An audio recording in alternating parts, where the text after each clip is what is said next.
Quería terminar consigo mismo en un viaje mortal. Eso es lo que se teoriza respecto al CEO de OceanGate, Stockton Rush, en base a las nuevas declaraciones de uno de sus amigos más íntimos. Este reveló que Rush tenía grandes problemas de depresión y que por eso mismo ignoró las advertencias del equipo que le comentó las deficiencias que tenía el sumergible Titán. ¿Todo fue una trampa para acabar con su propia vida y la de sus acompañantes?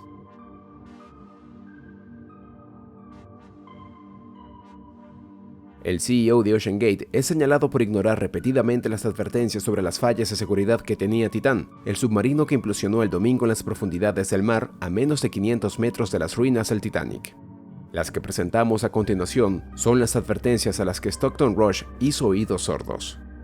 Apenas en 2022, cuando fue cuestionado por acerca de la seguridad de este tipo de viajes, Rush contestó en un podcast de la CBS: "Si solo quieres estar seguro, no te levantes de la cama, no te subas al auto, no hagas nada", fueron las palabras del CEO, y aseguró que en gran parte las medidas de seguridad exigidas eran puro desperdicio.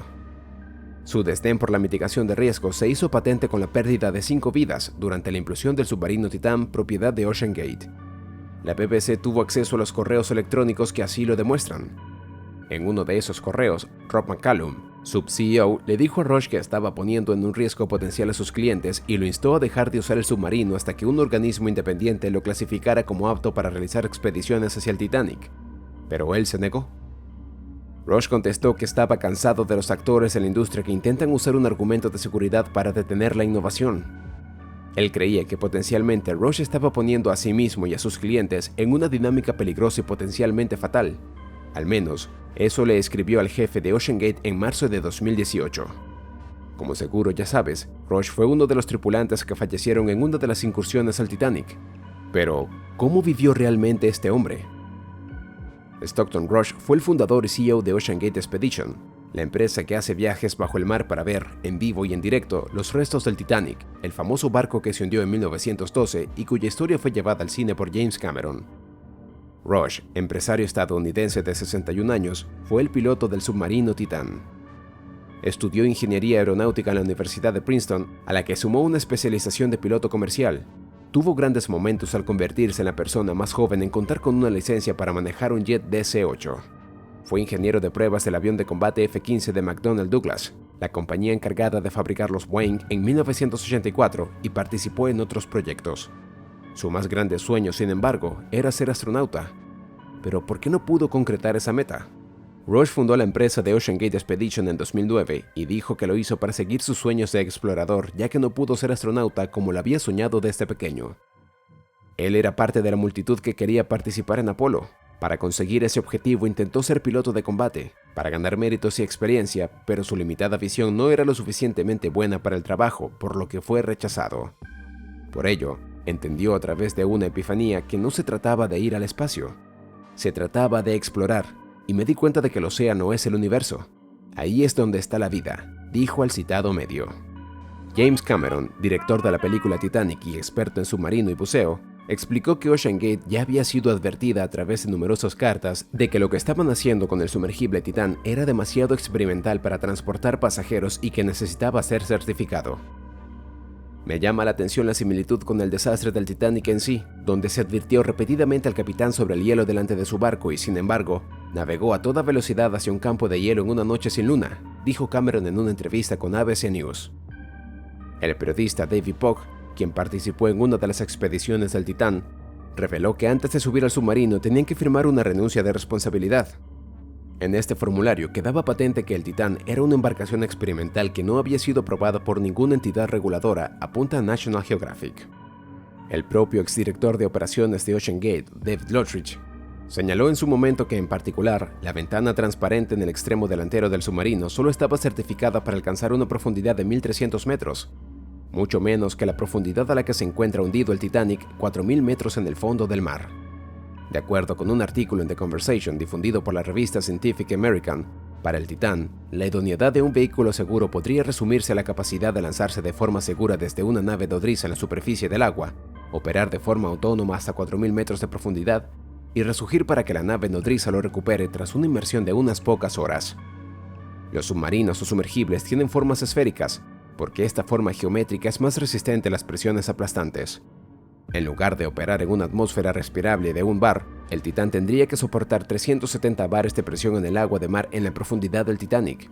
Cualquier defecto en el casco podría resultar en una implosión instantánea, indicaba el artículo de The Conversation. En este caso, el material y la forma son cruciales dadas las presiones a las que se pretendía sumergir el Titán. En la industria se suelen ocupar cascos fabricados con puro metal como el acero, pero el Titán estaba hecho con fibra de carbono y titanio. Por lo complicado del diseño y la evaluación estructural que supone el uso de estos materiales, había un sistema de monitoreo de la salud del casco. Pero Lothridge había advertido que este no servía de mucho, pues al ser un análisis acústico solo alertaría a las personas sobre problemas inminentes, a menudo milisegundos antes de una implosión. Además, Roger García, director de operaciones de la base subacuática Aquarius en Florida, también indicó que el lento y gradual debilitamiento del material de la cámara por alta presión del mar pudo ser la causa de la implosión. Basado en los escombros que se encontraron, lo que aparentemente ocurrió fue que la cámara de presión del sumergible no sostuvo esas profundidades a la alta presión de hasta 2.633 kilos. La cuestión es que actualmente no se puede saber si el Titán se sometió a las fases de prueba para comprobar que el diseño y el material eran lo suficientemente resistentes. Finalmente, otra falla menor, pero importante a la hora de un naufragio, es que el Titán estaba pintado de blanco, lo que complica la búsqueda para los equipos de rescate. Antes de la última expedición, el Titán había ido hacia el Titanic en otras dos ocasiones, la primera en julio de 2021 y la segunda fue en 2022, cuando el periodista David Pock fue testigo de la pérdida de comunicación entre el barco nodriza y el submarino. El problema de comunicación volvió a repetirse este año, pero con un final trágico. Además, Pock afirmó a la CBS que muchas partes del submarino estaban improvisadas, incluyendo su control remoto con un controlador de videojuegos de $30. Una vez que una persona se expone a grandes presiones bajo el mar, la respiración y la capacidad para absorber el oxígeno se hace cada vez más compleja por la cantidad de agua que rodea la nave. Esto ejerce una presión o tensión en el cuerpo, lo vuelve más pesado y minimiza la capacidad de movilizarse dentro del lugar en el que se encuentra el cuerpo. En este plano es habitual que quien no esté entrenado para ello siente de inmediato fuertes mareos e incluso desvariaciones en el equilibrio y desorientación. Pero también se experimentan cambios significativos como la reducción de la dimensión de la masa corporal.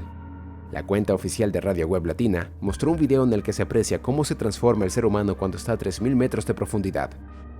Ahí se evidencia cómo el cuerpo se comprime completamente y una vez que ocurre una implosión, tanto la materia como el cuerpo se achican y terminan por desaparecer o desvanecerse por completo.